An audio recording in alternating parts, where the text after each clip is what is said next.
Hey, Pre-AP Chemistry. So this is a quick review for your test because some of you said that you wanted a YouTube video review. So your test is going to be tomorrow, Wednesday, the 23rd, and it's your asynchronous day. So a couple of things. You need to know your vocabulary words. It's essentially going to be open note because there's no way that I can stop it from being open note. So if you know your vocabulary words, you'll be okay, but you need to be able to apply them one step further. And so we're going to kind of go through those things. So I'm not going to waste time doing definitions as much as I am going to reiterate how to apply them. And maybe some different ways I could ask questions. Like I could say chemistry is the study of blank, and then you would say matter. But I could say chemistry is not the study of, and then I could list other things like, since I said it's not, I could list chemical properties or physical properties, right? Because that's a part of matter. That's something that we're studying about matter. So that's one way I could twist a question on you. So keep that in mind. Make sure you pay attention to if I say it is or it is not. An atom is the smallest part of an element. You need to know that. It's in your notes. You can highlight it, underline it, write it down in a notebook, whatever you need to do to help you remember that. You could also think of atom starts with a vowel, and so does element. And so atom is the smallest part of an element. I will be going over that in the lecture today. And then molecule is the smallest part of a compound. So those two things you need to know, and I might use examples of them, and I might say like, I have one water molecule or something.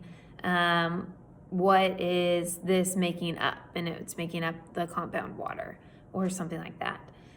And then for chemical and physical properties, it's going to be a lot of applying that knowledge like we did in the Kahoot, and same with chemical and physical changes. So one of the ones in the Kahoot was, which of these is a chemical change? And then I gave you like a sailboat sailing, roasting a marshmallow, chopping wood, and I can't remember the rain falling from the sky.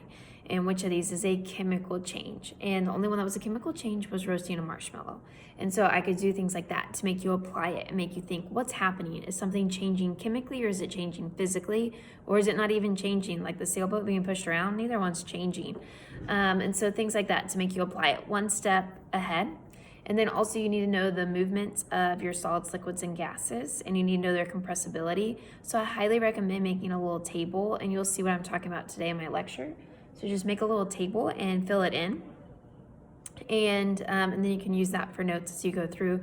But you do need to know that solids vibrate only, liquids vibrate and rotate, gases vibrate, rotate, and translate. Solids are low compressibility, liquids are medium, and then gases have a high compressibility. Solids have a strong attractive force holding them together. Liquids have a weak attractive forces holding them together, and then gases have little to no attractive forces at all. So those are kind of some things you need to know for solids, liquids, and gases. That pretty much sums up everything I'm going to test you over. And so hopefully this is a good little review, and you're jotting down notes. If not, you can rewatch it and jot down notes and then study your notes. And if you have specific questions, you can ask me them. Oh, I forgot extensive and intensive. I will ask you to apply extensive and intensive as well. So I might give you a property like mass and just ask you if it's extensive or intensive, or explain why it is extensive. Or I might do the same thing that I do with chemical and physical properties, to where I have which of these is not an extensive property, and then I list all these other things, and only one is going to be an intensive property. So you just need to pay attention to those nots, is, not, or is. But other than that, study your notes, ask me specific questions if you have something you want me to specifically review. But this is just kind of a good summary of what to study and a quick review for you. So